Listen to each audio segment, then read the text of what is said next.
It was a cold spring night on May 1st, 2010, when 24-year-old Shannan Gilbert vanished into the darkness of Oak Beach, a secluded coastal community on Long Island. The night was quiet except for the faint sound of waves crashing nearby. Most residents were asleep, unaware that just beyond their doors, a young woman was running for her life. Shannan, a hopeful woman trying to build a better future, had driven there with her driver to meet a client she connected with online. It was supposed to be a simple visit, just another night of work, but within hours, it would turn into a nightmare that still haunts investigators today. Shortly after arriving, something went wrong. Witnesses later reported seeing Shannan running through the streets barefoot, disoriented, and screaming for help. She frantically knocked on doors, begging for someone to let her in. Neighbors described hearing her voice filled with panic, as if she believed someone was chasing her. Minutes before she disappeared, Shannan made a desperate 911 call that lasted more than 20 minutes. Her voice trembled as she told the dispatcher that someone was trying to kill her. But the details were confusing, and her exact location was uncertain. Police tried to trace the call, but by the time they reached Oak Beach, Shannan was gone. Her car was later discovered parked near a resident's house. Inside were her belongings, her purse, cell phone, and identification, left behind as if she had fled in a hurry.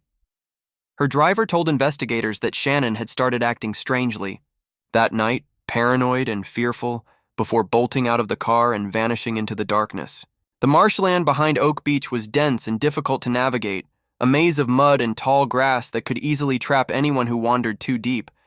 Searchers combed through the area for days, but there was no sign of her. At first, police believed she had run off and drowned in the nearby swamp after becoming disoriented. They insisted there was no sign of foul play. But Shannan's family refused to accept that. Her mother described her as ambitious and strong-willed, not someone who would simply get lost and give up.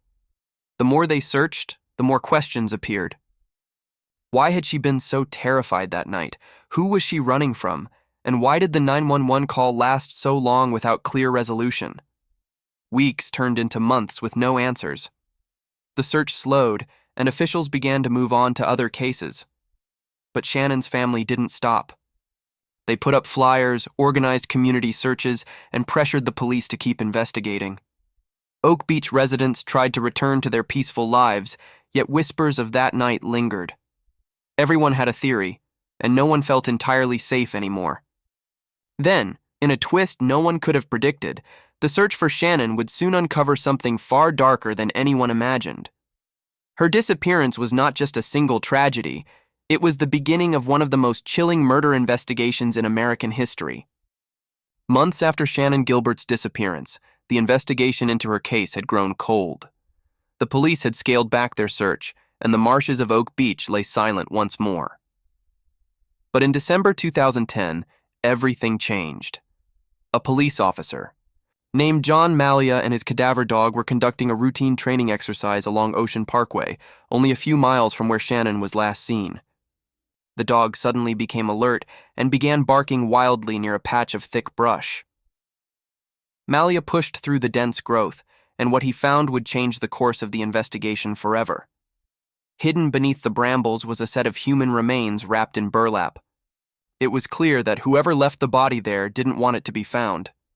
At first, investigators thought they might have finally located Shannan, but when the remains were examined, DNA testing revealed they belonged to another woman, a 24-year-old escort named Melissa Barthélemy, who had gone missing over a year earlier. Detectives were shocked. They had set out to find one missing woman and had instead stumbled onto an entirely different case. Over the following days, the search expanded, and 3 more bodies were discovered along the same stretch of highway. All 4 victims were women in their 20s who worked as escorts. All were found wrapped in burlap, positioned in a similar way, and left within a few hundred feet of each other. The discovery ignited a media frenzy. Newspapers dubbed the unknown killer the Long Island serial killer, while residents of the surrounding communities grew fearful. The quiet beaches and coastal roads they had once thought of as safe were suddenly the center of a massive manhunt. Police departments from across the state joined in, combing through every patch of brush and sand dune, looking for more bodies and answers.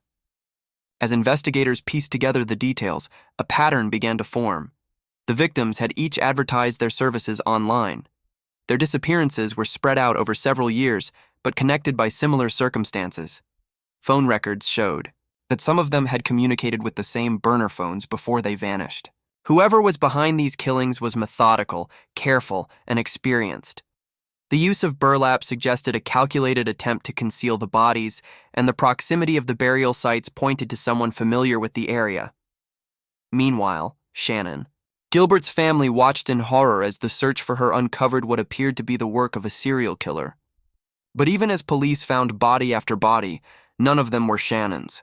Months turned into a year, and still, there was no trace of her.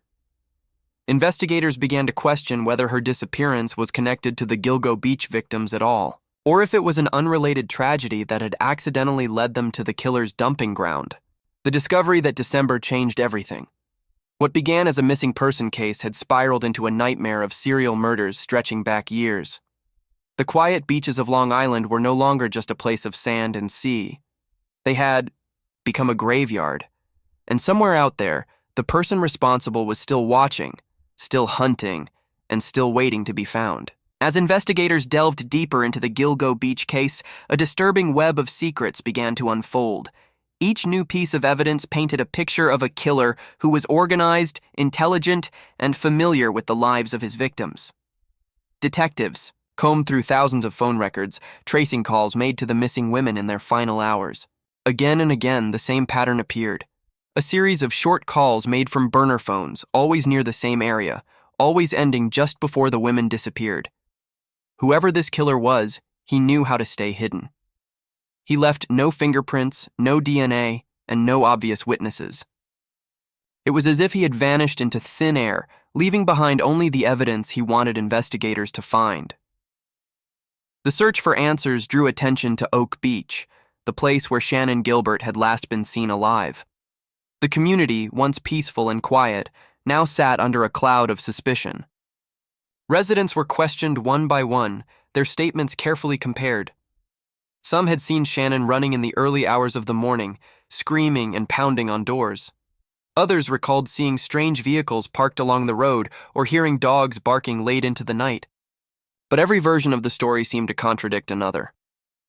The truth of what happened in Oak Beach was lost in a maze of conflicting accounts and half-remembered details.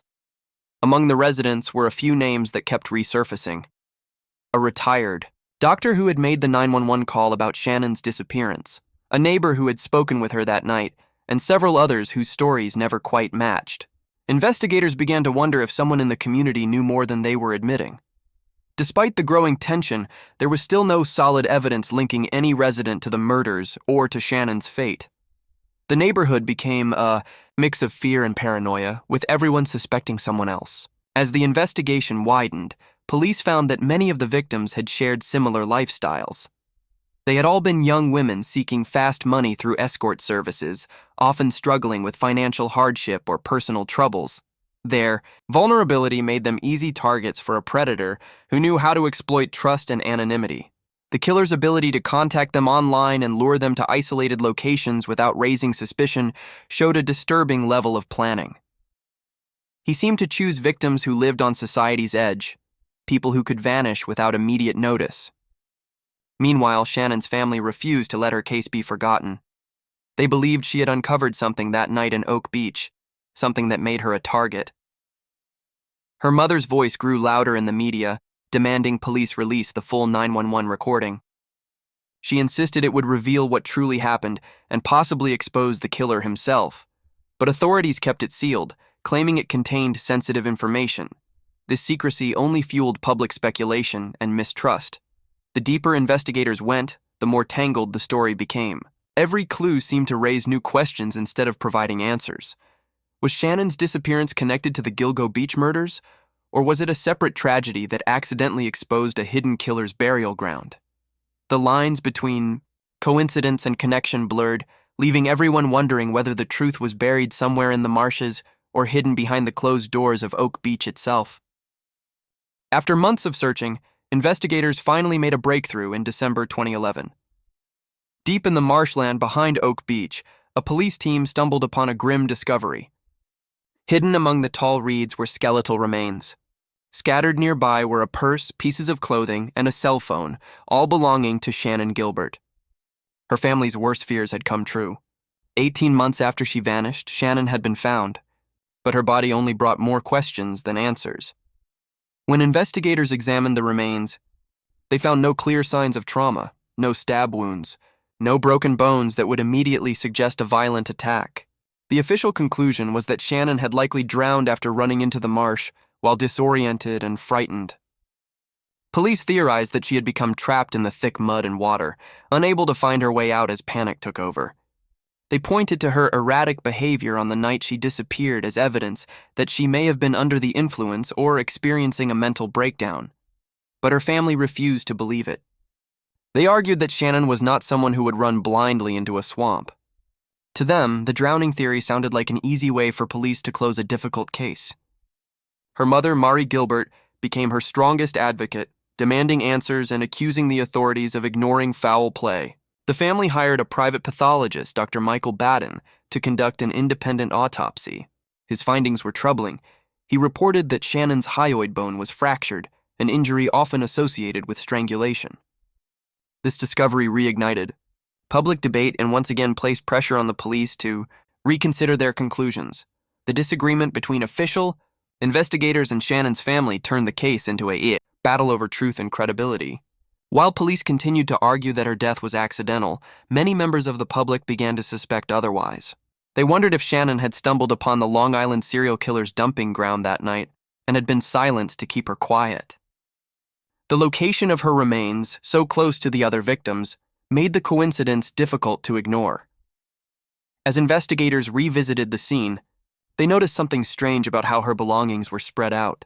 Her purse and cell phone were found in one area, her jeans and shoes in another, and her body hundreds of feet away.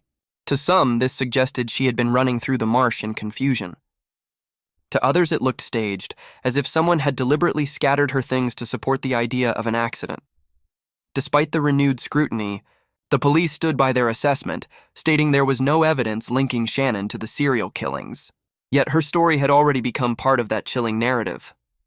She was now forever tied to the case that revealed the presence of a killer hiding in plain sight. For her family, the discovery of her remains brought no peace, only more pain and determination. Shannan's mother continued to fight for her daughter's justice, appearing in documentaries and interviews, vowing to expose the truth no matter how long it took. Shannan's death, whether accident or murder, had become a symbol of how fear, neglect, and secrecy could hide a killer for years. The mystery surrounding her final moments would never fade, and the quiet marsh where her body was found would forever carry the echoes of the night she ran into the dark and never came back. Years passed after the discovery of Shannan Gilbert's remains, and yet the mystery surrounding her death and the Gilgo Beach murders refused to fade. Investigators continued to sift through thousands of tips, re-interview witnesses, and analyze old evidence with new forensic technology. The case haunted Long Island, a grim reminder that a killer might still be living among them. The years stretched on with no arrests, only frustration and fading hope. Then, in 2022, more than a decade after Shannan vanished, the investigation took a shocking turn. Through advances in genetic genealogy and new digital tracing methods, detectives finally identified a suspect whose name would soon dominate headlines: Rex Heuermann. Heuermann was a 59-year-old architect living quietly in Massapequa Park, just miles from the Gilgo Beach crime scenes. To his neighbors, he appeared ordinary, even dull. He was married, had children, and kept to himself. But inside his modest home, police found a disturbing world hidden behind locked doors. During a search of his property, investigators uncovered over 200 weapons, burner phones, fake IDs, and search histories filled with violent fantasies and detailed research about the victims. DNA evidence linked him to one of the burlap-wrapped women found years earlier, and cell phone records placed him near the sites at the times of the murders. The arrest reignited public interest in the entire case, and once again, Shannan Gilbert's name resurfaced. People began asking whether Heuermann was also responsible for her death. The location of her disappearance, the timing, and the fear she expressed during her 911 call seemed to align too closely with the methods of the serial killer. However, authorities remained cautious. They reiterated that Shannan's death appeared to have been an accident, separate from the murders. Still, her family and many followers of the case refused to believe that was true. To them, the timing was too perfect to ignore. Shannan's frantic escape through Oak Beach might have been the night she crossed paths with a killer who was already hunting other women. As prosecutors built their case against Heuermann, chilling details emerged about his double life.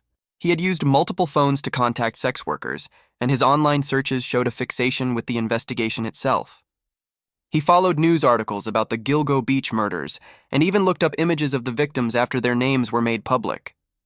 To investigators, it seemed that he enjoyed reliving his crimes. Watching the fear he created ripple through the community.